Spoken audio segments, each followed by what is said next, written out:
Gist number 1। मेरा नाम वकार है, प्यार से मुझे विक्की कहते हैं। खासकर महनूर बाजी, मेरी उम्र 25 साल है। मैं रोज़ाना जम करता हूँ जिसकी वजह से मेरा वजूद घटेला हो गया है। मैं दिखने में ठीक ठाक हूँ, मेरी हाइट 5 फुट 7 है। यही वजह है कि जो लड़की एक बार मेरे पास आती है वो बार बार आना चाहती है। अब मेरी फैमिली के बारे में बात करते हैं। अबू अफजल मुल्क, ये बेनिक में काम करते हैं, उम्र 56 साल है। अम्मी राहीला मुल्क, ये एक सरकारी टीचर हैं, उम्र 50 साल है। बड़ी बहन महनूर मुल्क, उनकी पढ़ाई पूरी हो चुकी है, उम्र 30 साल है। रंग दूध की तरह गौरा है, नील नक्श बहुत ही अच्छे हैं, बिल्कुल हीरोइन के जैसे लगती हैं। शादी 4 साल पहले हो चुकी है। 2 साल की एक बेटी भी है, ये देखने में एकदम पटाखा लगती हैं। किसी और का तो नहीं पता, लेकिन जब भी मैं उनको देखता हूँ तो मन बहुत बेचैन हो जाता है। तबीयत से एकदम तेज़ हैं, ये मुझसे हमेशा नाराज़ रहती हैं, कभी सीधे मना बात नहीं करती। वजह बाद में पता चलेगी। इससे छोटी बहन नौरी बाजी, ये अभी घर में रहकर पीएचडी कर रही हैं। उम्र 27 साल है, मंगनी हो चुकी है। रंग भी गौरा है, देखने में बहुत खूबसूरत लगती है। ये बहुत ही ज़िद्दी है और मुझसे हमेशा ही खून खुवार खाए रहती है और अपनी भड़ास मुझ पर निकालती रहती है। छोटी बहन नाजिया, प्यार से नाजी कहते हैं, इसकी उम्र अभी 22 साल है। ये अभी एमएससी फाइनल ईयर में है। दुखने में अच्छी हैं, देखे नील नक्श हैं, घर में सबकी दिलारी है और मुझसे बहुत प्यार करती है। जीजा जी माजिद, उम्र 33 साल, ये भी बैनक में जॉब करते हैं, देखने में ठीक ठाक हैं। और महनौर बाजी उनसे बहुत खुश हैं, ये दूसरे शहर में जॉब करते हैं, इसलिए बाजी ज़्यादातर हमारे यहाँ ही रहती है। मैना, मेरी गर्ल फ्रेंड, उम्र 26 साल, ये मुझसे 1 साल बड़ी है। उसके साथ मैं हफ्ते में 3 से 4 बार मिल लेता हूँ। आगे आने वाले किरदारों का तारुफ वक्त उन्हें पर दिया जाएगा। जैसा कि मैंने बताया है कि मैं अभी 25 साल का गबरू लड़का हूँ। मैं सट्टी में रहता हूँ, मेरी पढ़ाई पूरी हो चुकी है, क्योंकि मेरे मम्मी पापा दोनों जॉब करते हैं, इसलिए घर में पैसे की कोई कमी नहीं है। अम्मी अबू के जॉब करने की वजह से मुझ पर नज़र कम रख पाते हैं, इसलिए मैं थोड़ा आवारा किस्म का हो गया हूँ और कभी कभी शराब और सिगरेट भी पीने लगा हूँ, जिसकी शिकायत दोनों बड़ी बहनों ने अम्मी अबू से की है। तो पापा ने मुझे बहुत मारा, जिसकी वजह से मेरा गुस्सा अपनी दोनों बड़ी बहनों वन के लिए बढ़ता जा रहा था।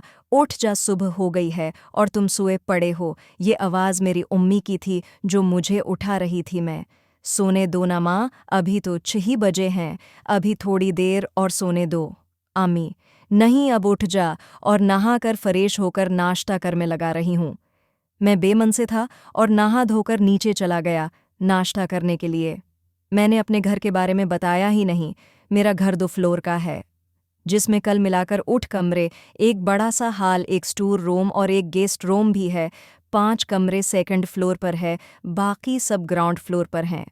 घर में 3 बाथरूम है, सभी उसे बारी बारी से यूज़ करते हैं।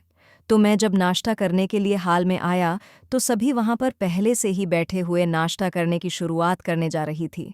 मैं भी जाकर चुपचाप अपनी जगह पर बैठ गया और नाश्ता करने लगा। अबू, ओ बरखुरदार, क्या हाल है आपके? मैं ठीक हूँ अबू। पा पा और पढ़ाई तो पूरी हो चुकी है, तुम्हारी आगे क्या करने का सोचा है? मैं बस पापा, अभी तो कुछ सोचा नहीं है। पापा, क्या मतलब अभी नहीं सोचा? कितनी बार बोला है कि पढ़ाई हो गई है तो कुछ काम धाम करो कहीं, या तो आगे की तैयारी करो, लेकिन तुमको तो समझ में ही नहीं आता। मैं अबू की इस बात पर चुप ही बैठा रहा। अबू अब कुछ बोलेगा भी, ये ऐसे ही बैठा रहेगा। तुम्हें अपने फ्यूचर की कोई फिक्र है भी या नहीं? इतने में महनूर बाजी, जो कुछ दिन पहले ही अपने ससुराल से आई थी और साथ में नाश्ता कर रही थी, बोल पड़ी। महनूर बाजी, उसे जब अपनी उवारा दोस्तों से फुर्सत मिलेगी तभी तो ये कुछ अपने फ्यूचर के लिए करेगा ना। बाजी की इस बात को सुनकर मैंने उन्हें घूर कर देखा तो वो हल्का मुस्कुरा रही थी। पापा, गुस्से में ये मैं क्या सुन रहा हूँ? मेरे मना करने के बावजूद भी तुम इन उवारा लड़कों के साथ अभी भी घूमते हो। मैं नहीं पापा, अब ही झूठ बोल रही है। मैं तो उनसे अब मिलता भी नहीं, जो मैंने एकदम साफ झूठ बोला था। अबू, बस बहुत हुआ, अब तुम मुझसे झूठ भी बोलने लगे हो। खबरदार, जो उज के बाद मुझे तुम्हारी कोई शिकायत मिली तो मुझसे बर्रा कोई नहीं होगा। उम्मी, ये क्या लगा रखा है, ये आप सबने चुपचाप नाश्ता नहीं कर सकते हो क्या? अबू, तुम अपने बेटे को समझाओ कि यही उम्र है, कुछ करने की कुछ बनने की, एक बार ये उम्र निकल गई तो हाथ कुछ नहीं आएगा। अच्छा अच्छा ठीक है, मैं उसे समझाऊंगी, अब चुपचाप सभी नाश्ता करो। फिर सभी नाश्ता करने में झट गए, लेकिन मैं महनूर बाजी को ही घूर रहा था और उनके चेहरे पर मुस्कान थी, वो मुझे देखकर मुस्कुरा रही थी। मैं आमन में बहंस लो, अभी जितनी मर्जी हो, मेरे भी दिन आएंगे, कभी तब मैं गुन गिन कर बदला लूंगा। जैसा कि मैंने कहानी की शुरुआत में ही बताया था कि महनूर बाजी मुझसे हमेशा नाराज़ रहती हैं, तो उसकी वजह ये है कि मेरे पैदा होने से पहले उम्मी हमेशा आप ही का ख्याल रखती थी, छोटी छोटी बातों का। लेकिन जब से मैं पैदा हुआ, उम्मी का ध्यान बाजी पर से कम हो गया, जिसका जिम्मेदार बाजी मुझे मानती हैं, और उसलिए वो हमेशा मुझसे नाराज़ रहती हैं।